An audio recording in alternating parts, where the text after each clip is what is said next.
Hello, everybody. Welcome to another edition of the Atheist Experience. I'm your host, Matt Dillahunty, and joining me this week is Don Baker. Hello, good to be here. We're experiencing a little technical difficulty with the graphics and other stuff. It's been reported. Hopefully, they'll fix it. For those of you listening to the podcast, you won't understand why we were laughing when we started this. But all the graphics are jiggling, and I'm not sure if you can see that at home, but it's really annoying. So we're hoping to get it fixed.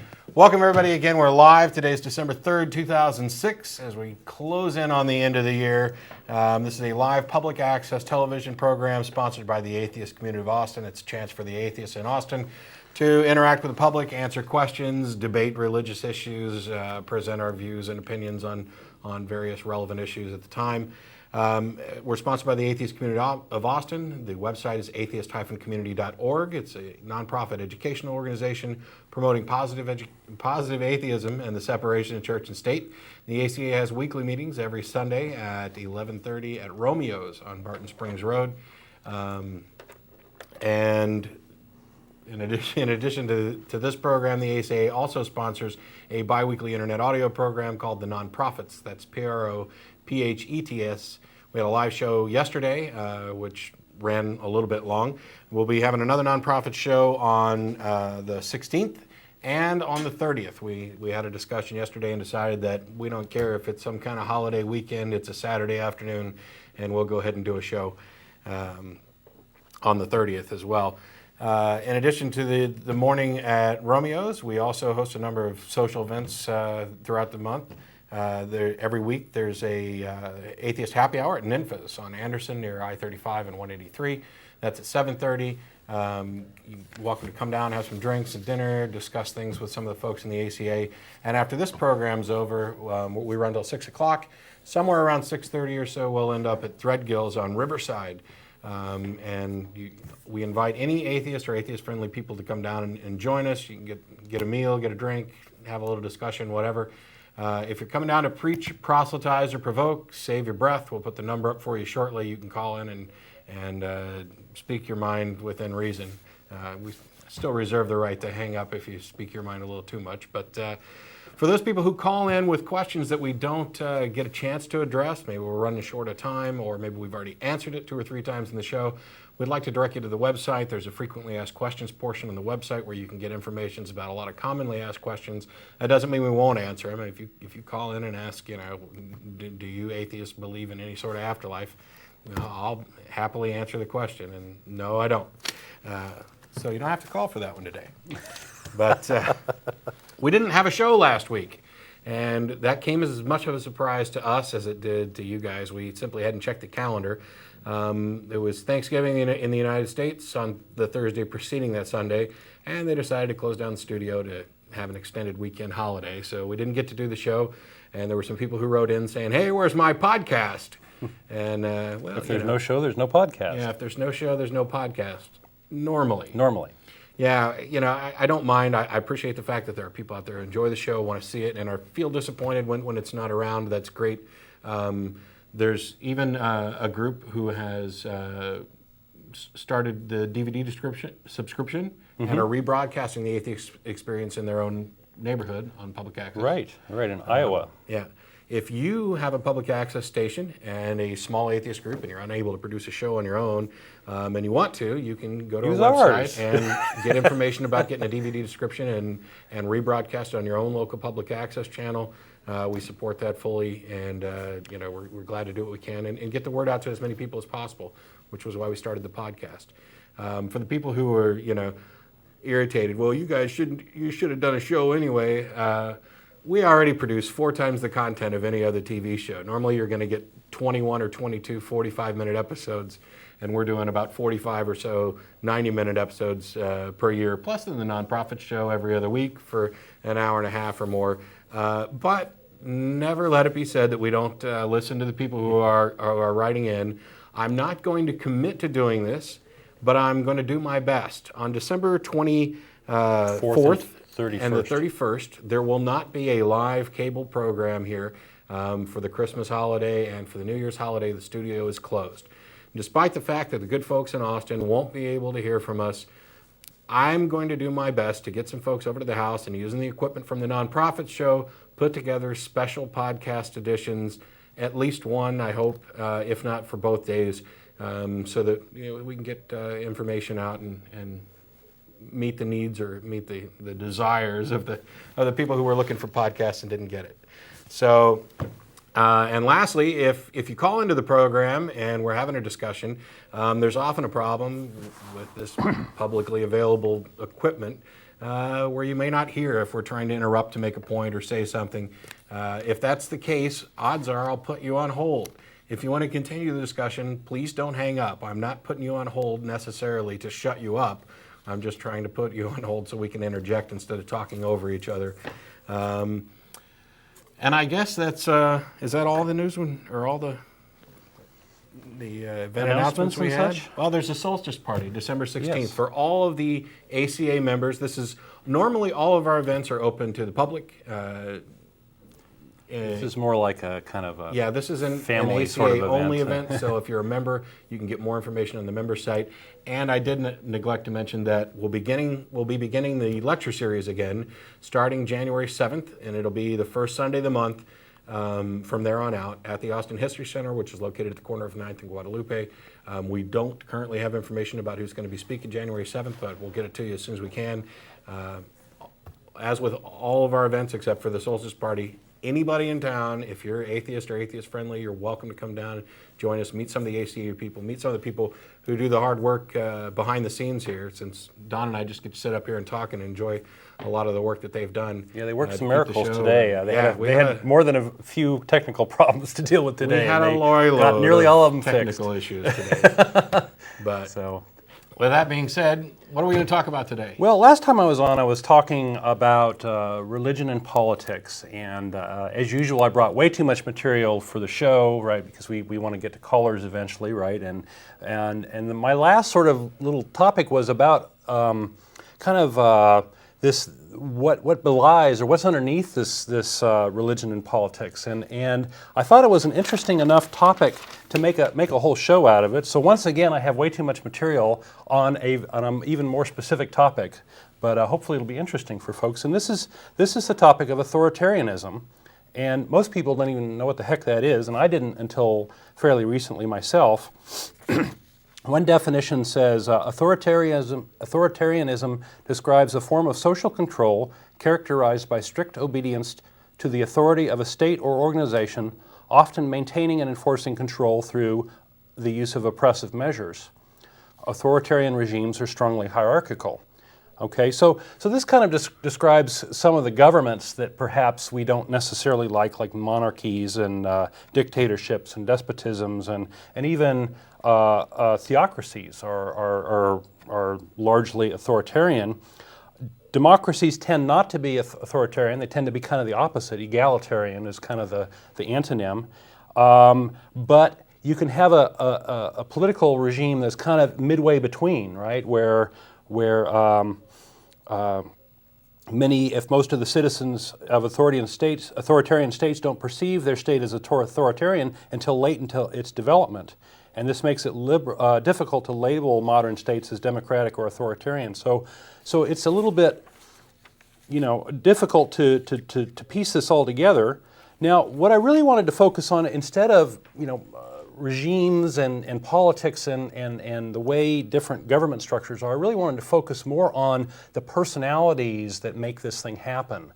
And there is a thing called an authoritarian personality, and in a sense, authoritarianism begins at home. And if we can switch to the slides, guys, this is, you actually can be brought up in an authoritarian family structure and actually sort of get, by just being raised in this family structure, a kind of a bootstrapping into this sort of authoritarian personality. And in this authoritarian personality structure, you can see it's hierarchical. The father is above the mother, who's above the child, right?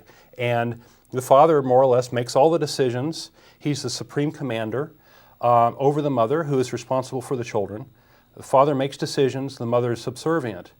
Now you can contrast that with an egalitarian family structure where the father and the mother kind of have equal roles, right? They are partners. The parents make decisions through dialogue, and both parents help with the children. Now, all families kind of are somewhere in between these two things. These are sort of caricatures, right? If you look back on your family, the father may have made many of the decisions, or there may have been certain roles that the father fulfilled and the mother fulfilled other roles. So there's lots of shades of gray here. Although from the point of view of the child, they're still in an authoritarian. Right. Well, they have two masters instead of one. But you can say that makes an important distinction, right? Because children in an egalitarian household, even though they have two parents, they see that these parents arrive at decisions through dialogue, and that each of them is right sometimes, right? It's not one parent ordering the other by fiat or by. And this is I think the really heart of it, that in an egalitarian household, children learn to make up their own minds because they see the parents have a dialogue. And no one parent's always right, and so they have to learn to determine right and wrong for themselves. But in an authoritarian household, all they have to do is obey. So they really don't have to learn. They don't learn this. So this is I think one of the big things is this family structure has a big impact. So what are some of the implications for children? Well, in an authoritarian household, these children don't necessarily learn how to negotiate, and they don't learn how to make decisions based on reason necessarily. They tend to learn more that might makes right? That the big guy makes the decisions and whatever he says goes, right? There's a strong gender roles in authoritarian families and less flexibility. Think of also in an authoritarian household, how many children might there be? Well, if the father's making decisions and the mama can't say no, she's just a girl who can't say no, they're probably going to have more children, right? So there's going to be more children. There's going to be potentially fewer resources for those children, right? Because if there's more children, there's, and the mother has the sole responsibility for taking care of those children. Those children may also be more likely to be poor and more likely to miss out on some educational opportunities that a smaller family would. So these are all just sort of trends and subtle distinctions. So what happens out of this now when we have this authoritarian upbringing? We end up with people who end up with an authoritarian personality, and there's actually a guy by the name of Bob Altemeyer, also known as Robert Altemeyer. He goes by both first names, and he's kind of I think the main researcher right now in this area, and not without some controversy.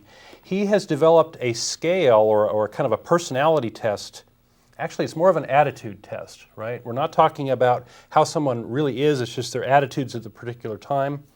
And his test is called the Right-Wing Authoritarianism Test, or RWA, and it measures a convergence of three things. It measures how likely are you to submit to authority, so a high degree of submission to the authorities who are perceived to be established and legitimate in the society in which one lives.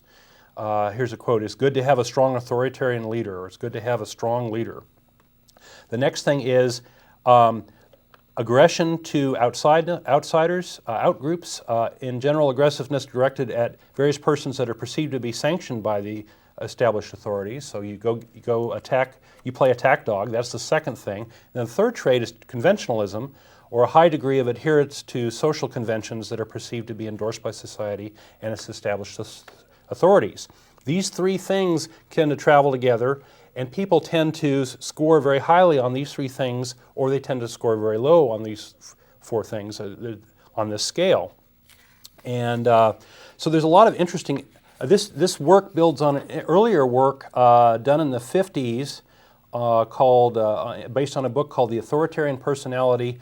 A guy named Adorno and a bunch of other folks developed this work earlier, and they were studying fascism because basically in the 50s we were looking back at World War II and looking back at Hitler and saying, what happened? What went wrong? How did this happen, and how can we prevent it? And so these earlier folks developed a thing called an F scale, or a scale for fascist tendencies, which includes some of these things that in this right-wing authoritarianism, but this just focuses on a very narrow thing, and this scale has been tested in a lot of ways, and it's tuned up quite well, and the author Altemeyer can back that up.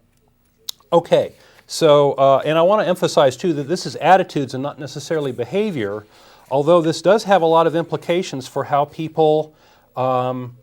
You can use this right-wing authoritarian test. People who score high on this tend to have certain things that are true about them. And people will be amazed at this list. They tend to have faulty reasoning, right? They tend to make incorrect inferences from evidence. They tend to hold contradictory ideas, leading them to speak out of both sides of their mouths. They uncritically accept insufficient evidence that supports their beliefs. We've seen this a lot with some of these religious leaders. Uncritically trust people who tell them what they want to hear. Make use of many double standards in their thinking and judgment. So that's faulty reasoning. They tend to be hostile to the outgroups, which is one of the things they're measuring. Right? They're willing to weaken the constitutional guarantees of liberty, such as in the Bill of Rights, because if they're an outgroup or a group that they don't like, they're happy to cut off those rights, and they are willing to severely punish common criminals in a role-playing situation, and they admit they get a personal pleasure from punishing such people. So this is the RWA's highs, as they're called.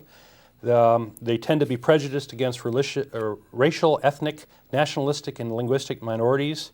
They tend to be hostile towards homosexuals. They are willing to volunteer to help the government persecute almost anyone. And they are maybe mean-spirited towards those who have made mistakes and suffered.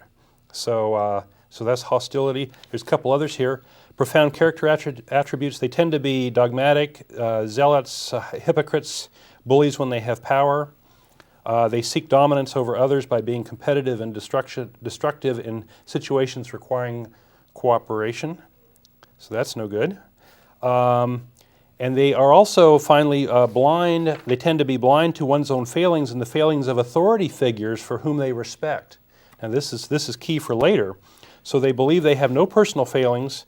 They avoid learning about their personal failings, which would presumably help them overcome them over time, right? They might be highly self-righteous, or they might use religion to ease guilt over their acts and maintain their self-righteousness. So this is some of the implications of this sort of family structure, is that if you end up with this right-wing authoritarian personality in your later life, you're going to have these sort of, I would say they're flaws. I would say honestly that most of the things I just mentioned are really character flaws, and they can have a bad effect in the long run. So that's the right-wing authoritarian and personality. Now let's take a look at that and religion, right? So I would claim now that this right-wing authoritarianism both has an interesting relationship to religion, which we'll talk about next, and also has an interesting relationship to politics, right? And in a sense, it sort of intersects with the worst of both of those, right? So in religion, we have an authoritarian family structure is actually also very, very good for transmitting religion from the parents to the child. Generally, in an authoritarian family structure, you end up with the father more or less dictating the religion to the children and to the family, and you can actually see that in some of the Bible verses. Like, let's see, I don't have it handy here, but we'll see that a little bit later. Children tend to get used to hierarchies and fiats and all this structure. They tend to be loyal to the family. They tend to be loyal to the religion. There's potentially less, in authoritarian families, there tends to be less education, less exposure to alternative views, because you don't have this dialogue between the parents. It's a well-known thing that if the mother and the father are different religions, that the child tends to not have either one religion. Right, they tend to go off and make their own decision, and that's a very good example of this sort of thing, right? Where if you don't have this reinforcement, the child ends up making up their own mind, and it might be a very different result than what either parent has. So the religion in this authoritarian regime ends up being the legitimate authority that people align themselves with. So these authoritarian people tend to bow to religious authority. They're more willing to persecute outgroups like women and gays and other people of other religions. They're more likely to accept faulty reasoning when it supports their religion, and less likely to accept it when it doesn't support their religion. They are more likely to trust people who are untrustworthy, and we've certainly seen that with the priest scandal and Haggard and all these other folks, right? They tend to be self-righteous and hypocrites, which also plays into the religion thing, right? That you don't necessarily follow the religious creed yourself, but you beat up on somebody who does follow them, or who doesn't follow them themselves. So not surprisingly, many religions tend to reinforce this family structure, right? So it's a loop, right? So the family structure helps the people become religious, but then the religion ends up creating the family structure in the next generation. So you end up with things like, let's go back to the slides here, guys. This is a couple of slides taken from a faith-based charity initiative that's being done through a women's prison in New Mexico, and it ends up being kind of indoctrinating the women in this prison with these various things. And I'm just going to show some of the graphics that they have in this. And you can see here the four structures of authority. So this is religious indoctrination done in a women's prison, right? So we see here the four basic structures of authority. In business, the employer is the authority over the employees. That kind of makes sense. In a church, the religious leaders, the church leaders have authority over the church members. That kind of makes sense. In the government, we have national leaders over local officials over the citizens. That kind of makes sense, right? We have a somewhat hierarchical government. And in the family, you see just exactly this structure: the father over the mother over the children. And so here's another slide where you see this in a graphical format. God is over Christ, which is over the man, which is over the woman. And these cones extending down are the sort of spheres of authority. And you can see the woman has a smaller sphere of authority than the man. And so...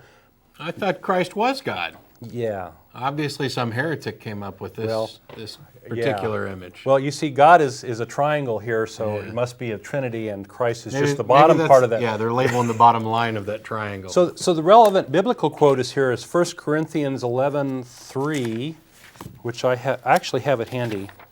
Okay. It's Paul talking. Are you taking this from the authorized version? I'm taking, this is from the Skeptic's Annotated Bible. Oh, that's even better. Which I love. I think that's based on the King James, as I recall. Yeah. Anyway. Although I'm not sure if it's... So 1 Corinthians 11:3, but I would have you know that the head of every man is Christ, and the head of every woman is the man, and the head of Christ is God. So that's more or less that last slide. So let's hear some Pat Robertson quotes along the same lines.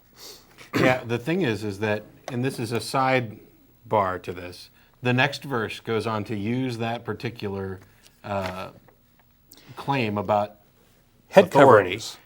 To cover head covering. Yeah, so this is goes on and on about head covering. Anybody who prays or prophesies with his head covered or without it, or with his head covered, dishonors his head. Which... And any woman who does it gets skipped over by these So women guys. need to wear hats. Yeah. Lots and lots of hats. Lots and lots of hats. So how about some fun Pat Robertson quotes along the same lines? I know this is painful for the ladies to hear, but if you get married, you have accepted the headship of a man, your husband. Christ is the head of the household, and the husband is the head of the wife, and that's the way it is, period. So there's another one here from Pat Robertson also. As long as the husband is following the mandate of the Lord, the wife should submit to his leadership, even though she may disagree with it. God's standard is true. Yet in many marriages, the wife is more able than her husband. Regretfully, a woman with great ability sometimes marries a man who does not have so much ability. This wife must resist the temptation to dominate her husband. Her husband will sometimes make decisions that the wife feels are wrong, but she must either gently persuade her husband or pray that God will change her husband's mind. Yeah. The interesting thing is that if you're going to believe the Bible and the most common interpretations of it, the things that have been preached forever, and unless you do some really hard twisting and turning, Pat Robertson's exactly right. Oh, and, yeah. And to me, even there are some liberal Christians who, well, I just don't, I'm not going to accept his interpretation. Okay. When you Yeah, start getting into the yeah. whole my interpretation, your interpretation, this is right, that's right. So you see this authoritarianism more on the religious right side, and not so much the liberal Christians, right? So there's a big disagreement there. Another example is the Promise Keepers, right? The Promise Keepers is this group of men who go and do the drum circles. No, I don't know what they do. They get together in these various groups and things, and they, one of their tenets is that the husband needs to go home and dominate the wife. He needs to assert himself as the head of the household, and it's this very same sort of thing.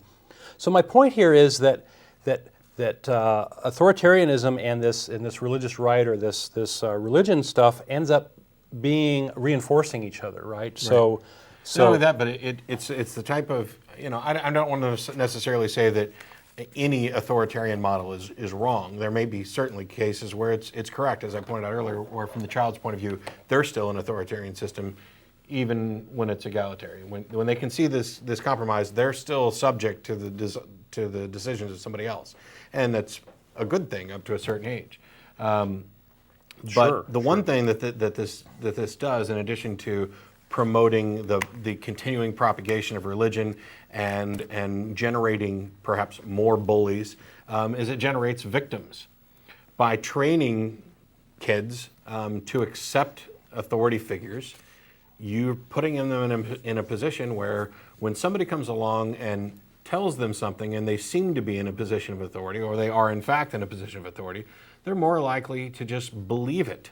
And the same is true for, you're not only setting up mindsets that are counterproductive or cognitively dissonant, but victims for sexual predators, where the priest or whoever, and I don't want to blame it all on priests, but they can use their position of authority to attack these children who have been essentially trained to accept some level of authority over them, in that sense. That's all I had. Okay.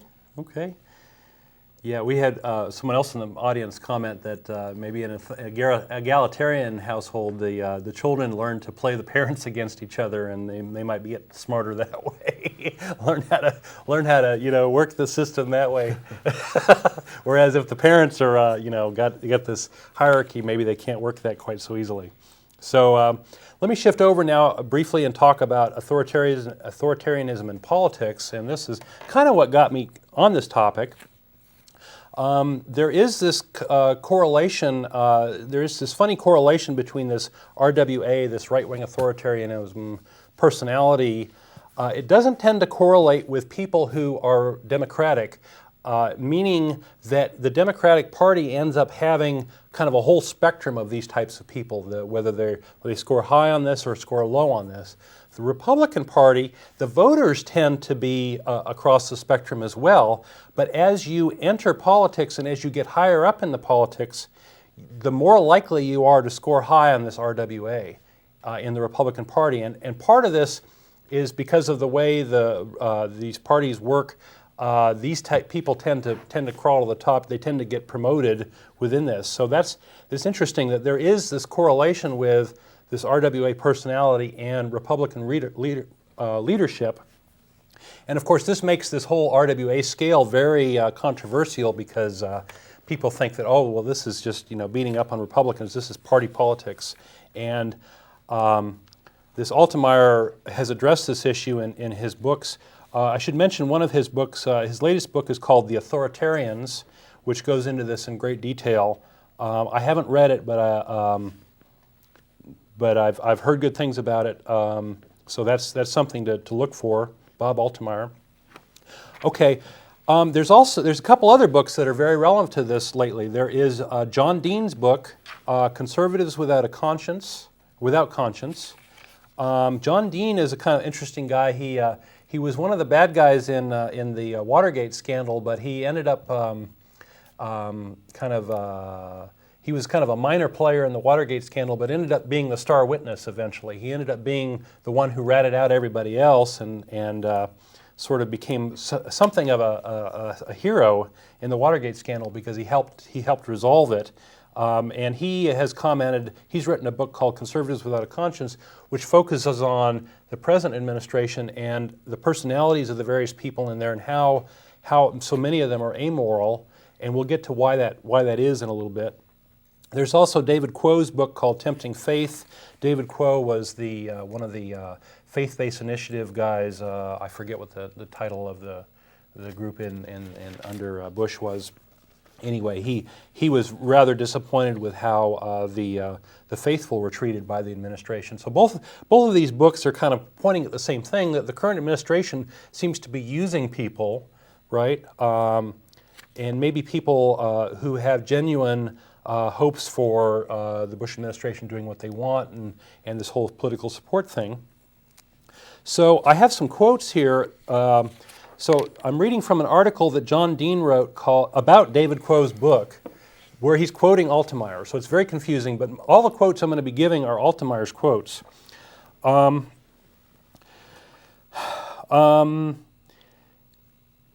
So what we have is Altemeyer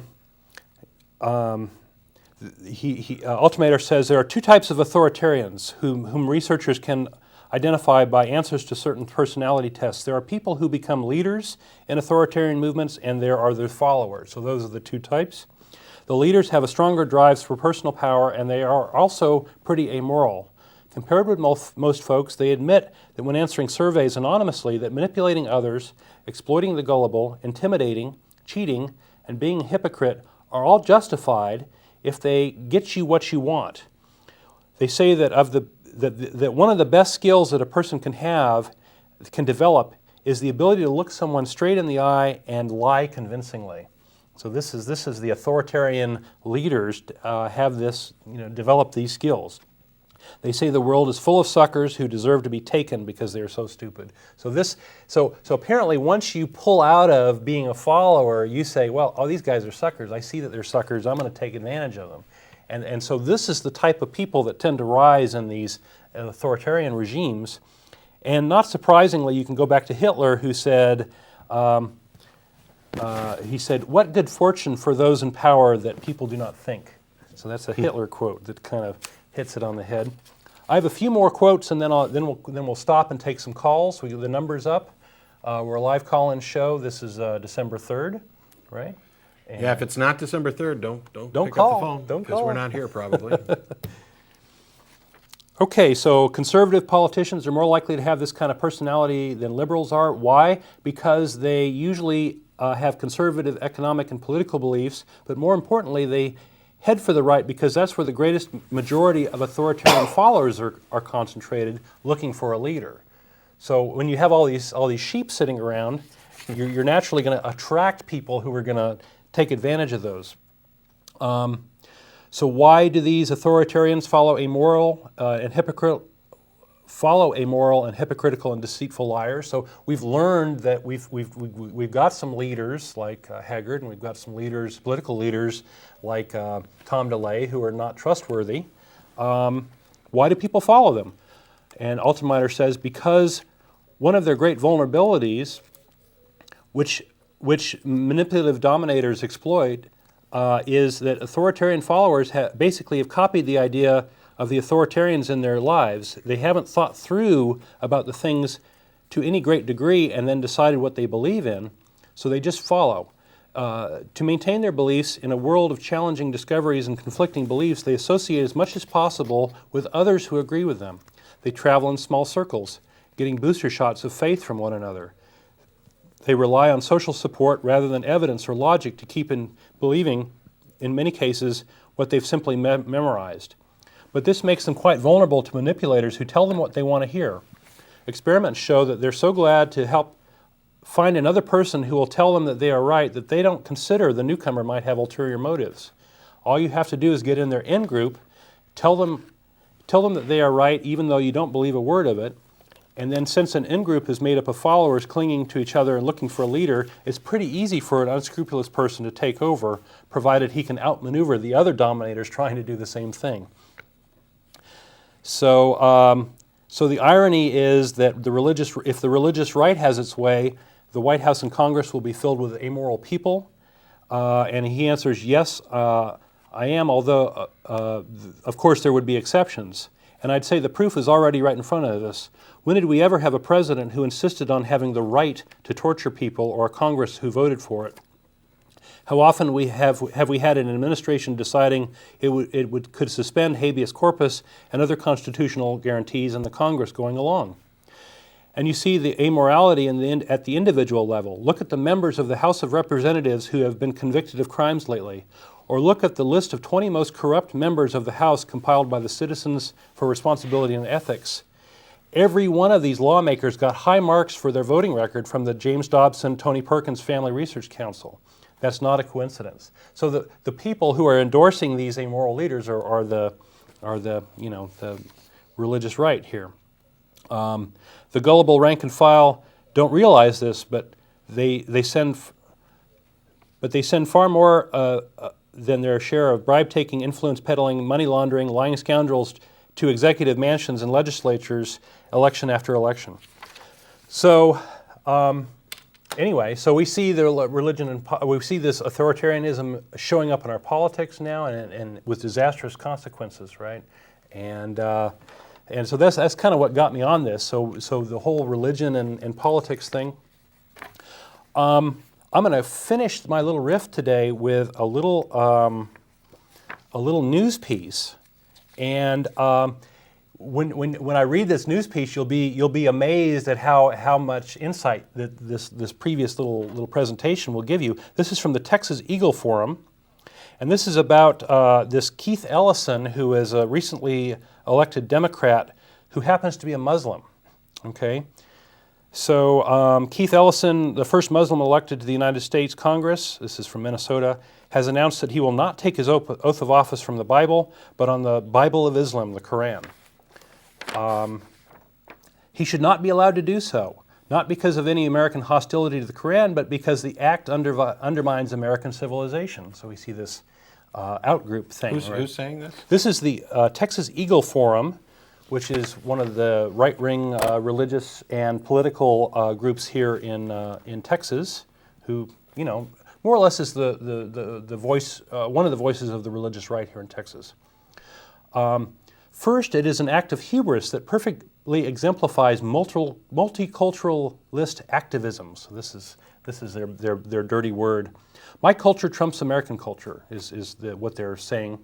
What Ellison and his Muslim and leftist supporters are saying is that it's of no consequence what America holds to be its holiest book. All that matters is what any individual holds to be his holiest book. Forgive me, but America could not give a hoot about Keith Ellison's favorite book. Should not give a hoot about what Keith Ellison's favorite book is, insofar as the member of Congress taking an oath to serve America and upholding its values is concerned. America is interested in only one book, the Bible. If you are incapable of taking your oath on that book, don't serve in Congress. I kind of almost agree with him on one point. Yeah. America shouldn't be concerned about what holy book this guy likes. We shouldn't give a damn what anybody likes. Whatever holy book you want to use. This hypocritical nonsense he's blathering on about how the Bible is America's favorite holy book. Well, you know what? American Idol is America's favorite show. Doesn't make it anything more than crap. Right. So you see in this article, I'm going to stop reading from it, but you see in this article how the author is very much an authoritarian, very much is trying to put down this other religion, this rival religion, and using nationalism and using their love of their own holy book and such to do that, and maintaining two contradictory notions in his head. One, that it's okay for me and all of everybody else in America to use the Bible as the holy book they swear on, but it's wrong for somebody else to use the Quran. This is, in addition to being the authoritarianism type of mentality, this is just another example of that myth of a Christian nation that gets pushed out, it seems like, nonstop. Yep. From it's all around. If you think America was founded based on the Bible and Christian principles, you really should go read something. I've got this. There was a great the Mother Jones Diary magazine did a whole issue on separation church and state, on the myth of a Christian nation, and it had a lot of great articles in there from some people who are much better with their words than I am. So that's one I So we're really big on church-state separation, and you can see that if you have an authoritarian church and authoritarian state, they can mesh with each other very well, right?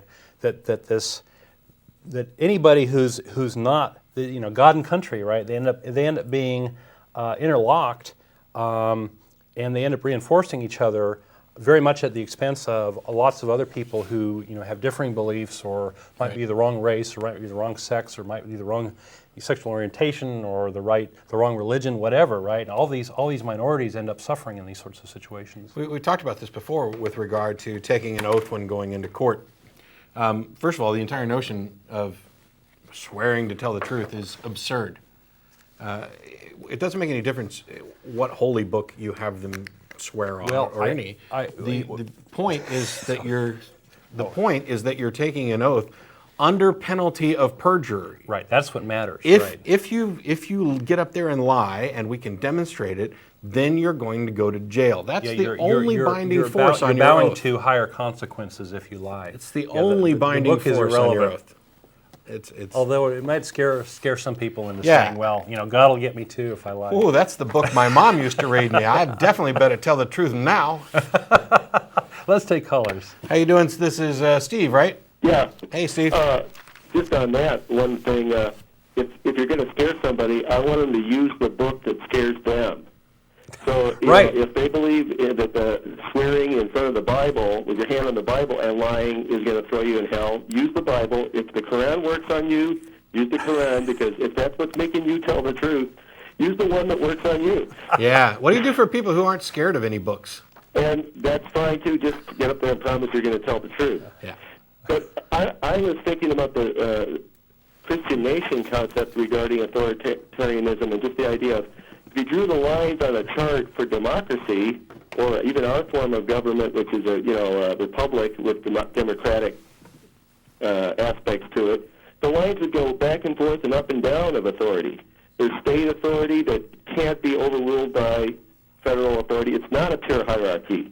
And the voters have a certain kind of authority to replace the authorities when they don't like the way they operate. And that's the benefit of democracy.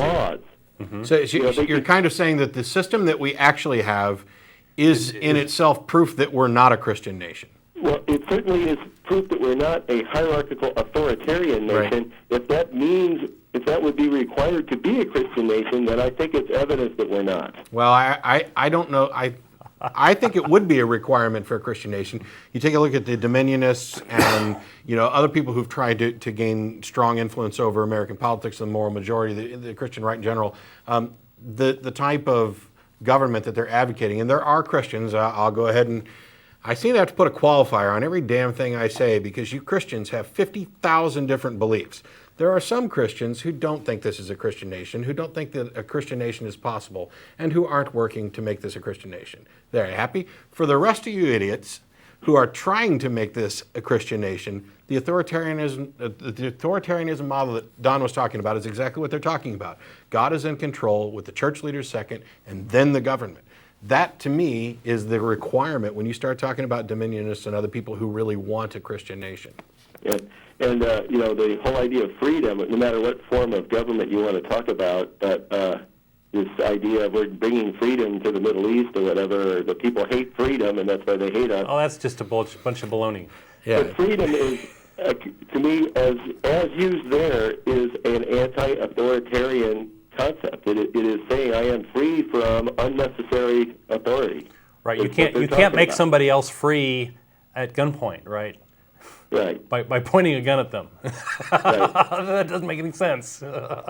Anyway, I was one that was unhappy that there wasn't a show, but all I can say is thank you for having a show. Okay. Thank you for having this show. Thanks a lot, Steve. Thanks for listening. Before we go to the next caller, I've got one more slide here that's very relevant to the last caller, so I thought I'd show it. This is also from this women's prison in New Mexico, this indoctrination. Some of the questions are rulers to execute God's wrath? Yes. Does God have direct influence on the decision of rulers? Yes. Can we resist God-given authority and still have a good conscience? No. So this is submission. Can God teach that there is a structure of authority in marriage? Yes. Are we obligated to obey an authority that has an offensive disposition? Yes. Is it right to join a crowd and forcefully remove a civil person from office? No. We must continue to respect an evil ruler as a minister of God. Yes. So that's it for the slide. So that's very much it, right? This is what a Christian nation would look like, right? Yeah. You know, Speaking of whoever's there, you know, if it's Saddam Hussein, right? He's elected by the rulers, right? Elected by God, right? It's like the bumper sticker you see driving around town where it says "One Nation under God, Iran." Which, since my window's out and I've had to cover it up with black duct tape, the rear window on my car was broken. You got more room for bumper stickers. No, but I've decided I'm going to get some of that white shoe polish and just do "One Nation, Indivisible" on the back window when I get around to it. And speaking of scary books, I had to stop by a bookstore the other day, and I was tickled pink to find Lee Strobel's Case for Christ in the religious fiction section. So, doesn't prove anything, but it sure was amusing. We've got more callers. Mr. Nunley. Yeah, I wanted to say first to the presenter in the striped shirt there to take a deep breath. He really was into his material and was really excited about it. Okay. I was excited too because I've been thinking along these lines and have almost called in several times on a very similar related topic, which is I think you're doing something that I've been wanting to see done quite a long time in the atheist community. Is pretty much I've been following it for years and years, and pretty much it's always been concerned with talking about what God is not, you know. And what you're suggesting now are some observations that can show what God is. In other words, a figure, an imaginative figure, if you want to look at it that way, that's shot through many cultural forms, you know, and that is trotted out or held up or revered or whatever in different forms of expression, you know, are held up for consumption. And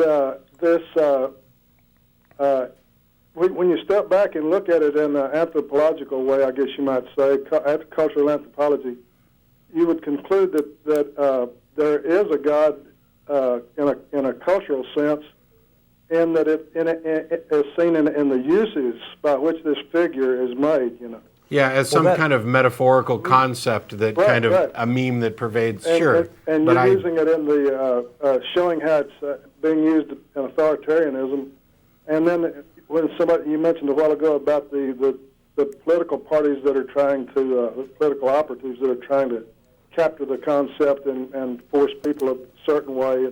The people making conversions in prison and whatnot are teaching how to live or whatever by and these ministers and whatever. They're in a figurative sense. They're using an actual figure. In other words, it's not a substantial thing with tangible thing, but there's a figurative life to God. Sure. That's lent by I understand what you're saying. Uses. I understand what you're saying. I generally agree. When I'm talking about it, I'd prefer to say that I fully accept the idea that a God concept exists. Yeah. This metaphorical notion, even as like a Wizard of Oz kind of man behind the curtain illusion. Well, I think there's a lot to be done I'm always careful not to following that and showing, like you're doing today, how it's used. Right. You know, and the life that it does have, so that but there's so many different uses to destroy the misuses of it. This sort of thing. Well, can you find a use that's not a misuse? You can't really say anything that's appears in nature, which this does, is a misuse. I mean, is not to be. Is not. You can't say it's not there. Well, one of the problems that we have, whether it's misused or greatly or used to good effect, either way it's there. But not in the way that it's not in. Well, the concept is not there. in any supernatural sense, or anything like that. But one of the problems. Not a power, it's not a power of its own consciousness or whatever detached from the uses which it's made.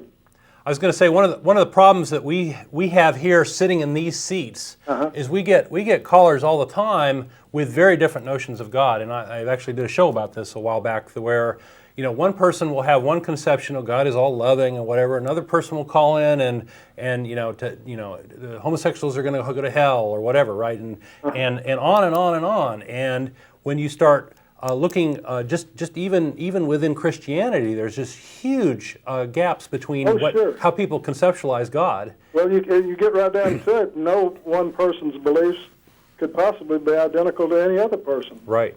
So there are 6 billion gods or whatever, right? There's no tangible objective there to refer to. Everybody's referring to abstraction.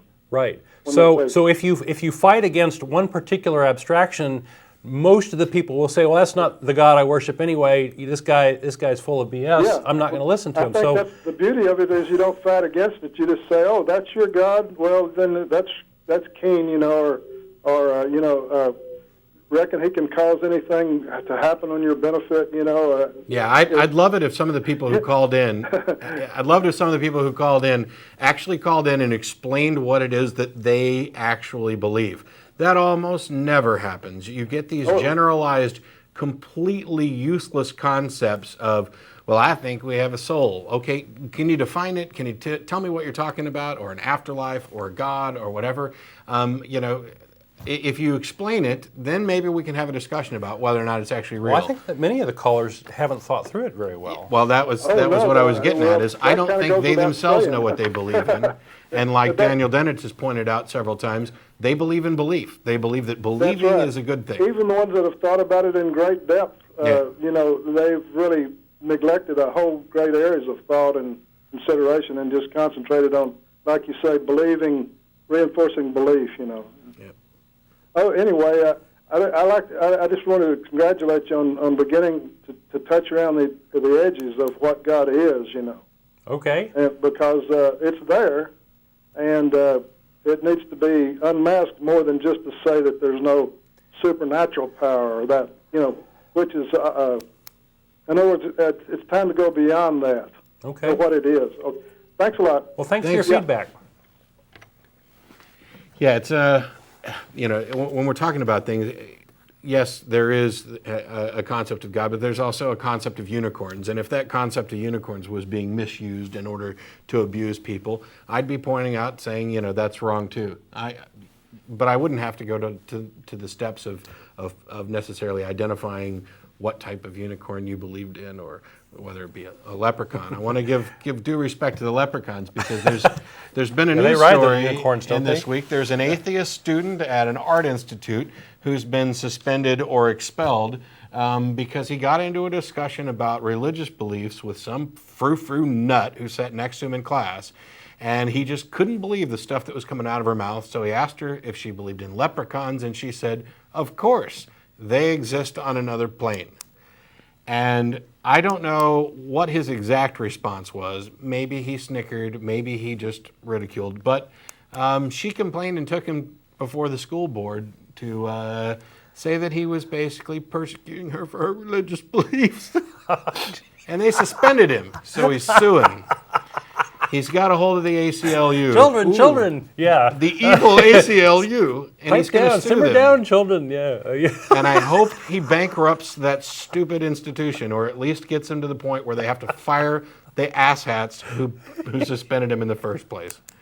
It's just absolutely silly. Funny. There was another story we talked about just really briefly on Nonprofits yesterday. There's a website that one of our listeners came across that gives out ideas about how to encourage children to pray. So they have the M&M prayer system. Oh, no. Where each color of M&M has been assigned a specific group in need of prayer, be they Muslims or atheists. I don't know what they all are. I want to know what the the color ACLU's scheme got is. A color. Given the Left Behind Eternal Forces game, I'm sure the UN has its own color, and Catholics have a color. Who knows? But they got pictures of little kids there with like a little pool of M&Ms, and they're kneeling over it praying, or they've got M&Ms in their hand, and they're praying. And I'm thinking, all they want's the damn candy. I know. You're bribing them. What an amazing amount of manipulation. It's just silly. I get riled up about certain issues that I think are important. Education of kids is one of my big things. Yesterday we talked briefly about the feasibility of having comparative religions courses that weren't proselytizing in nature, because one of our listeners wrote in to talk about how he's going to a Bible course, essentially, in his public high school that had already been kicked out once, and that it's very proselytizing. And I'm a huge proponent of let's teach science. Let's focus on teaching kids how to think more than what to think, or at least in addition to what to think, because they're not getting taught that. Right, and we're for comparative religion. Oh being yeah. taught. Yeah. I loved it. I had a comparative religion course in high school, and granted, I was a believer at the time, and I remained a believer for years afterwards. And I don't remember much of the course, but I don't think without that kind of exposure, I could have ever transitioned away from religion. You have to. Well, religion is a pervasive part of our culture, right? And Yeah. it helps you understand the culture of various peoples and so on, right? There's a lot to learn. One of the biggest things that the authoritarian view that you're talking about, it kind of isolates people and keeps you focused on your little world. And when you realize that the world is much bigger than you ever imagined, and the incredible diversity among different cultures. I was in the Navy for a little over 8 years and got to travel around and see a lot of things. Granted, I didn't end up watching people eat monkey brains or anything like that, but just going around and talking to different people around the world, who fortunately most of the rest of the world ends up speaking English, at least in the places that you visit when you're in the Navy, or I'd have been screwed. I'd have just been that's food, an beer, point me in the right direction. Beer. Where's the Beer, food. But it was great and I think during that time period, not only did it give me time away from the constant reinforcement of going to church and being around religious people, but it also, opened my mind to the possibilities of an incredibly diverse, earth. So, Pretty wonderful. yeah. I recommend traveling outside the U.S. Yeah. You were just in Spain recently. I was in Spain and Portugal recently, and I've been to a few other places. Been to Thailand. That's my most exotic. Thailand and Cambodia. But it's just even to get a perspective on the U.S. from outside is very eye-opening. Yeah, right. Which is one of the reasons why when the podcast goes out and we start getting emails from Japan and Sweden and any of the other places that we've gotten from recently, it's always nice to talk to them and get a perspective, because it surprises me that in some of the countries that I would consider to be, much more liberal, much less in danger of having their rights encroached upon by religion, we're getting letters from listeners there saying, no, some of this stuff's going on. I mean, in England, there's a real push to get intelligent design into school, and it's becoming a big issue. It's happening in Canada too, and New Zealand and Australia. The same sort of thing that's happened here in the U.S. It's like the U.S. we've gone into a little lull with regard to ID, and it's starting to pop up in other places. Well, for better or worse, the U.S. Has a big impact on other cultures. We get imitated whether or not this stuff's good or bad. People drink Coke everywhere. There's Starbucks everywhere these days. They build Starbucks inside of Starbucks sometimes. Do they really? You'd think that'd be sacred territory, but no. We'll go on to Jamie. How you doing? Hey, how are you guys? Good. Hi. I was just wondering about the atheist stance on the gay community. Well, there's certainly no official stance, but as far as myself and all the atheists I actually associate with, we support gay rights. We were at the Pride Festival. I support gay marriage. It's not. Would you suck the guy off to your... Like I didn't know that was coming, but at least I got to make a valid point that we don't necessarily have an official position on it, but I have my position on it. Most important thing is that I'm not stuck into a dogmatic position that makes me narrow-minded and bigoted and moronic like the person who called in. Well, yeah, I was gonna let me add to that we're very much for church-state separation, and the religious right and religions in general tend to use the state as best they can to enforce their beliefs, which tend to be anti-gay. There's the old sodomy laws that were very much a religious thing. I mean, Sodom Sodom's a book in the Bible, right? No, it's a place in the Bible. Okay. Not a book. Sodom and Gomorrah. What's the book of the Bible that story's in? Biblical question for Matt. Anyway,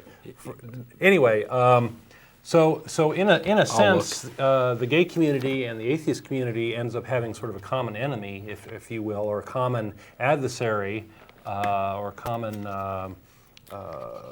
goal here in keeping church and state separate. And a lot of minority religions would want to keep church and state separate as well, because the majority religions can make it life difficult for the minority religions. And if they're separated, then everybody gets an equal playing field. So I thought the name of the book was... Well, no, there's no book, There's no Sodom. book. Okay. The stories in Genesis, I often get confused of where Genesis stops and Exodus begins. And honestly, I'm trying to forget a lot of the stuff in there. Okay. You know, All right. I ended up doing lengthy study for, in-depth study on the Bible and knowing way more than I ever wanted to know. But it was because I wanted to be thorough. As somebody who was a believer, the idea, this is an important idea. If there is actually a God, and you do actually have some shot at living forever, and there's something you can do to affect that, those are important questions that deserve to be answered. Unfortunately, what you find when you investigate it is that all of the evidence points to there is no evidence for any of this. They might as well have plucked it out of thin air.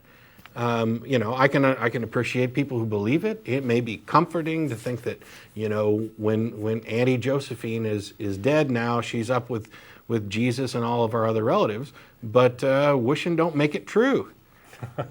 Yeah. And before you can go around claiming that this is so, and therefore you better, like when I drove through Oklahoma and Kansas, holy cow, on my way up to Missouri for Thanksgiving, there are big billboards along the side of the road that just in huge letters say, "Accept Jesus or regret it forever." Now, come on.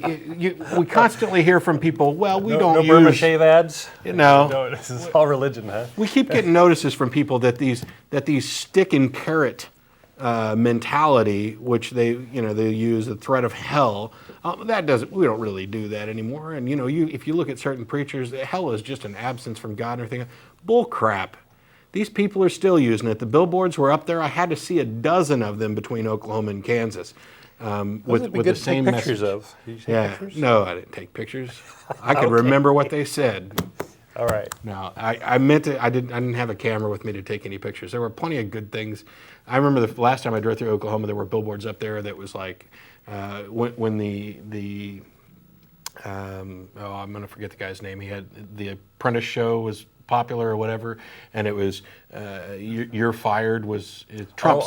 Donald Trump. Donald Trump's catchphrase. You're fired for that. There were billboards up in Oklahoma that said, "I'd never fire you," and then it said "God" at the bottom of it. Yeah.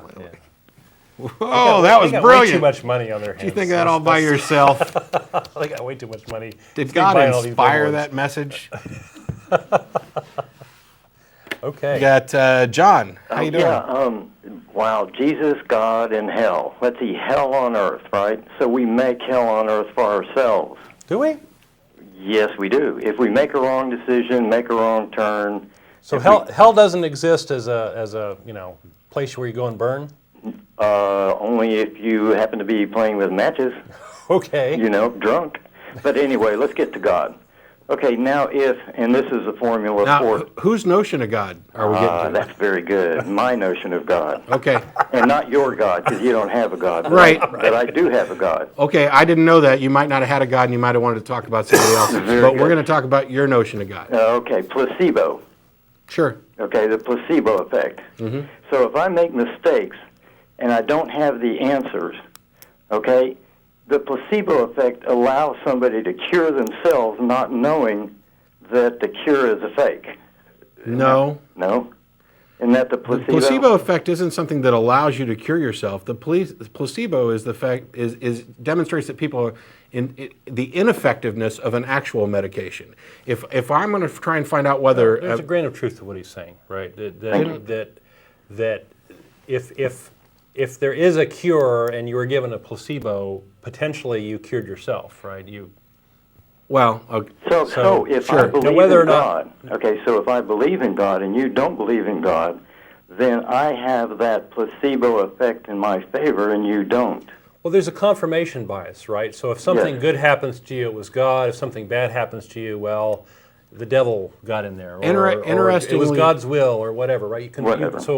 Yeah, you're right. You get this so-called confirmation bias is what you're saying, yeah.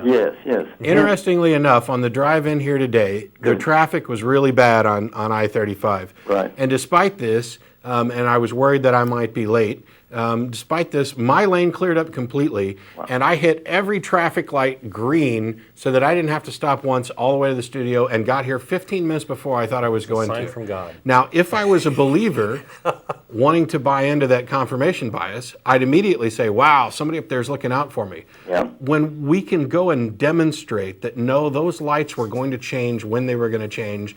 And by the way, how do I get out of this? I mean, the whole traffic problem to begin with, if somebody was looking out for me, there wouldn't have been a traffic problem. The only conclusion that I can draw from that is a negative one that says that if there are people out there who are praying for me to miss this show, their prayer failed.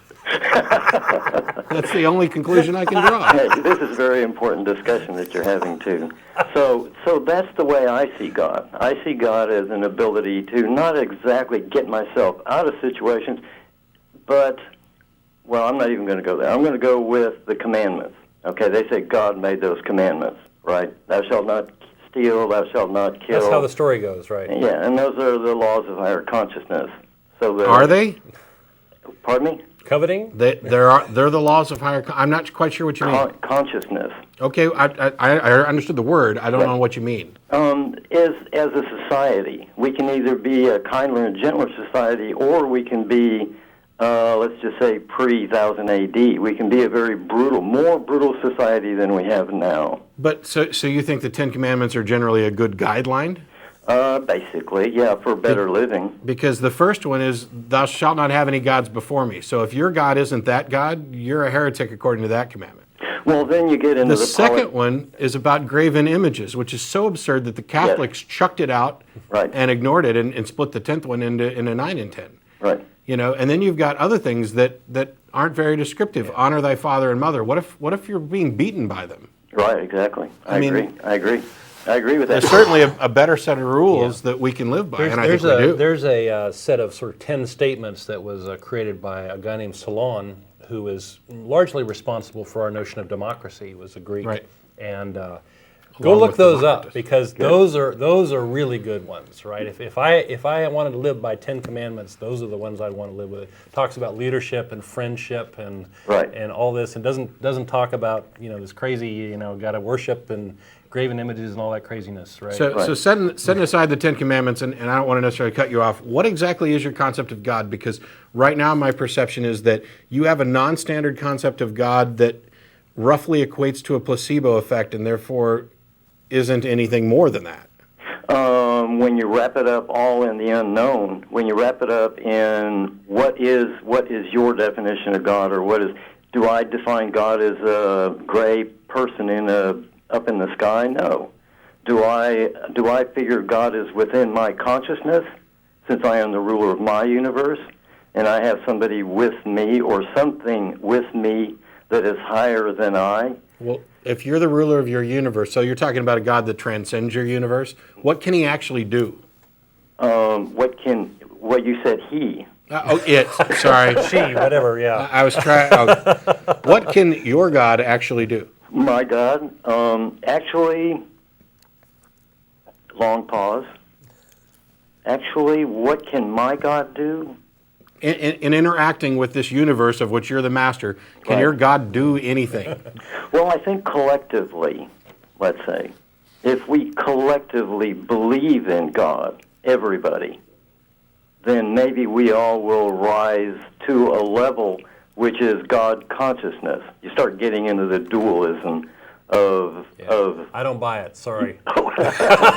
Yeah, you're going to have. It seems to me that you've bought into a concept of God that to me doesn't sound that much like a God in the first place. but this all of it's wishful thinking. You're hoping that if you buy into this, that you'll ascend to some higher consciousness without any evidence that there is a higher consciousness to ascend to, or that your method can achieve that. It's just wishful thinking. Well, how about the dualism of the soul, or how about the dualism of the spirit? What about it? You have to demonstrate that a soul actually exists. No. Okay, I didn't mean soul. I mean spirit. What about, okay, spirit, you've changed the word. What exactly you're claiming? Okay, the dualism. We have the constructive and the less constructive within ourselves.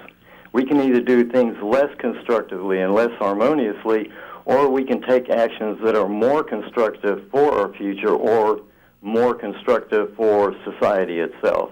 And we use reason to do that. And how is any of that evidence for God? I mean, in your dualistic sense, I mean, you could just be referring to, biological versus consciousness, which I would go ahead and just say is an emergent phenomena from the biological, as a materialist. But when you start talking about these dualistic notions as a justification for your positions, you still haven't actually demonstrated the metaphysical aspects of what you're talking about. The fact that we can do things in different ways doesn't mean that there's any higher consciousness to be had. But we can either do it constructively or less constructively. Sure, so let's do it constructively. But if I do things constructively, how is a God or a soul or a higher consciousness remotely relevant to whether or not I act constructively? Okay, within yourselves, you have the answer, the right answer. To what? To anything that you do. Oh, that's nonsense. Oh, come on. I don't have the right answer to 893,653 times 742,323. Of course not. But you have the answers to. The next step that you take, whatever you do, you can either do it constructively or less constructively. Sure, but that doesn't mean I had any answers ahead of time. Life is a learning process. I don't know everything. Everything's not within myself. Right. I experience life, and I bring in information, and I make conclusions and learn things. Yes. I don't have the answers ahead of time. And none of that still leads to this notion of higher consciousness that you're talking about. You're positing something that is nothing more than wishful thinking. Okay, let's just say higher consciousness. Let's just say more positive way of thinking. Okay, I can be more positive. I can be friendlier every day. Thank you very much. Yes. Okay, I can be friendlier every day, and we still have come nowhere near anything supernatural, higher conscious, or God. Well, I don't know how within the definition. Sure, of I'm looking at your higher consciousness as metaphysical. If you want to reduce, hang on. I'm not going metaphysical. Okay, then your higher consciousness, you're just talking about being nicer. Yeah, like Buddhists. Okay, why call that God? I don't. Okay. So how does your God, how is it remotely relevant to you being nicer? Can't you do that on your own? Yes. Okay. Yes, I can. Useless God. No. We have. Yes. We have the answers within ourselves. Yeah, so you say. Okay. Can you demonstrate that we have the answers within ourselves? And answers to what questions? All you're advocating is being nicer. Look, I don't have a huge problem with you having your philosophy. Anybody can have whatever philosophy they want. Right. And I think yours is probably, for you, probably not very harmful and maybe a good thing. And there's a lot of other people that can latch on to being good. But I don't see any need to attach anything that remotely qualifies as a God or supernatural to just being good or being better or working together to make us all better. It doesn't. Right. We don't need that. Right. Okay. Well, that's a good debate. I like that. Thanks, but sir. Nonetheless, I will believe in my God. And I'll support your right to do that. No. What I won't support is your right to force that belief on anybody else. I won't. Or force decisions made on behalf of that belief on anybody else. Rest assured. Thanks, John. Thank you very much. Bye. I was laughing because earlier in the conversation we were asking what is God does, and I don't think any God does anything reliably, right? It's always, but God meant to do it this time and didn't mean to do it that time, We get, I have to ask, because there are That's a good question. It's a great question. What does your God beliefs do? that your God can interact. I mean, the Christian God.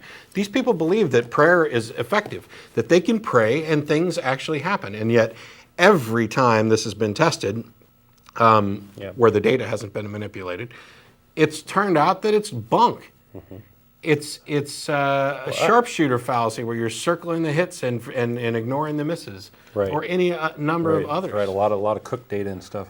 Why won't God heal amputees? There's a website. If we've still got the link, put it up there. Why won't God heal amputees.com? It's also a direct link from godisjustpretend.com. The guys that are running the site, and I'm sorry, whoever is running this site, I haven't actually talked to them. Not only are they producing good stuff on the website, but they're posting short little 5-minute videos, proof that prayer is useless, proof that there most likely is no God, all these little things. It's great stuff, available on YouTube.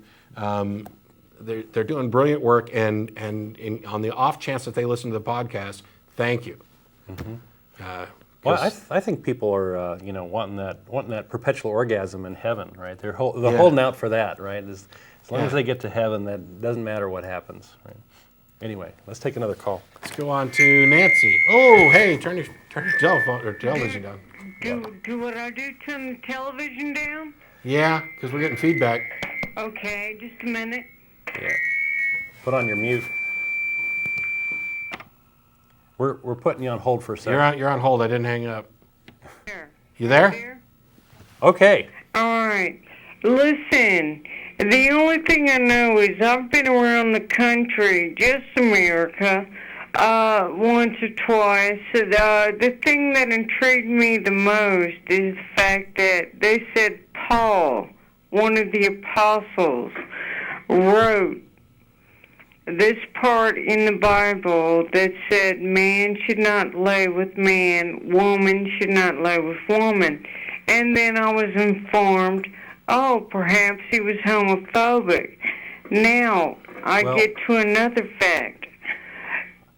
Yes, I can respond to that right now if you'd like. Yeah, hang on, let's clear that one up, because Paul wasn't an apostle and he didn't write that. But okay. Well, Paul that's actually was, from Leviticus. But Paul also talked about homosexuality. He did. But he wasn't an apostle. Well, let me the add real only quick. thing I know is what I've been taught and what I've heard and I've learned and this, that, and the other.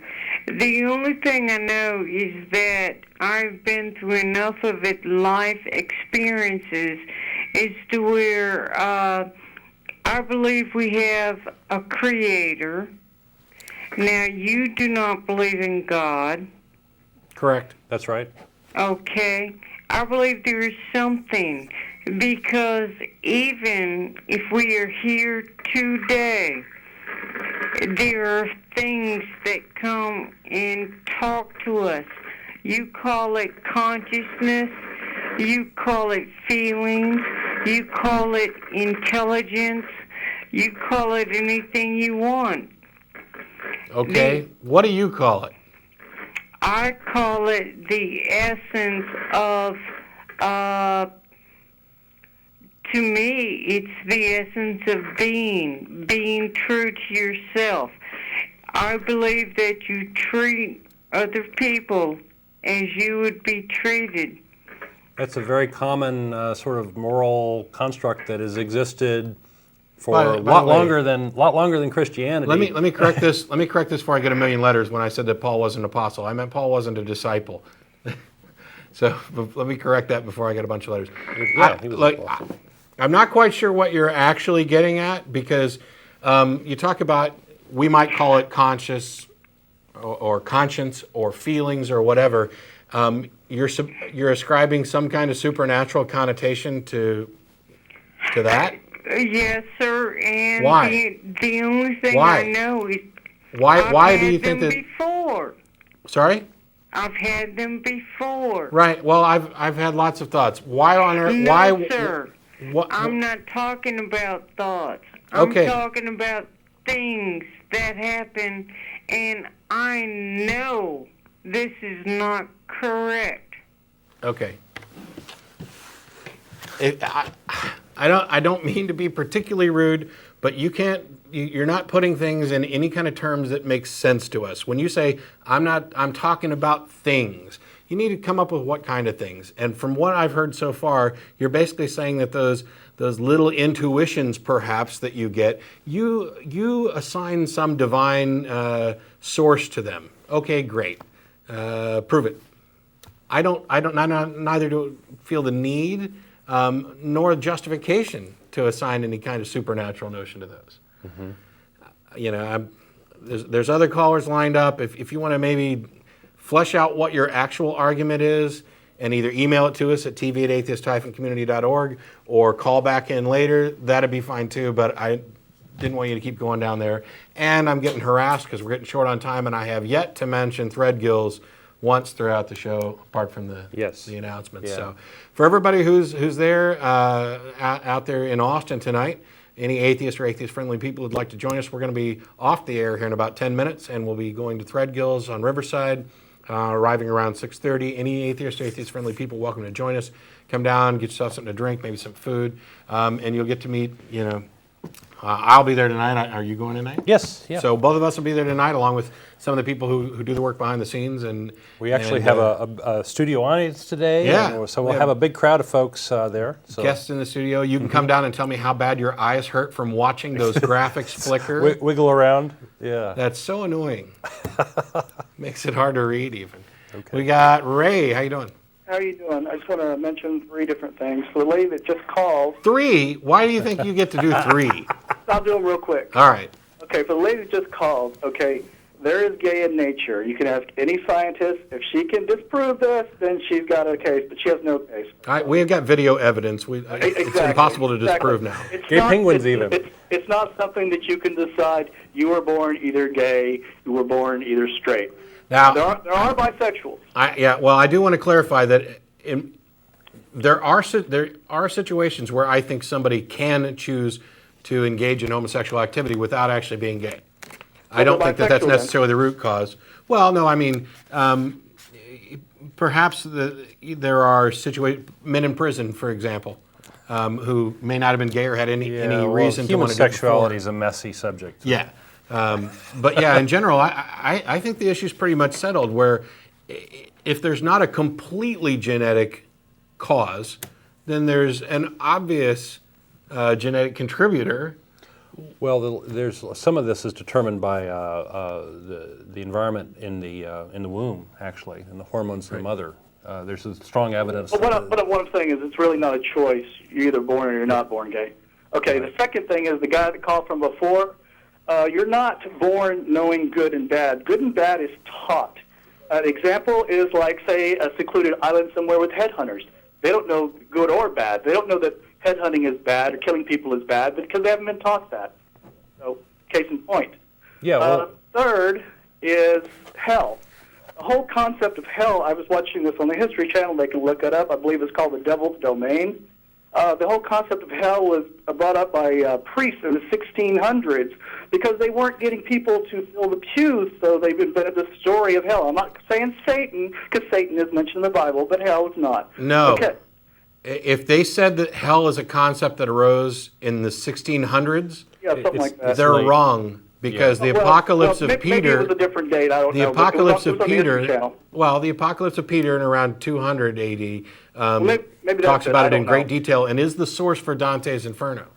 So, exactly. When the people started hearing what was going to happen to them in the afterlife, they started filling the pews, hence the money started rolling in, so they kept the story getting bigger and bigger and bigger. Caller, you might be thinking about purgatory. Purgatory was an invention, and it was used... People sort of adopted the attitude to hell, well, if I'm going to go to hell, what does it matter anymore, right? Why be good if you know you're going to go to hell?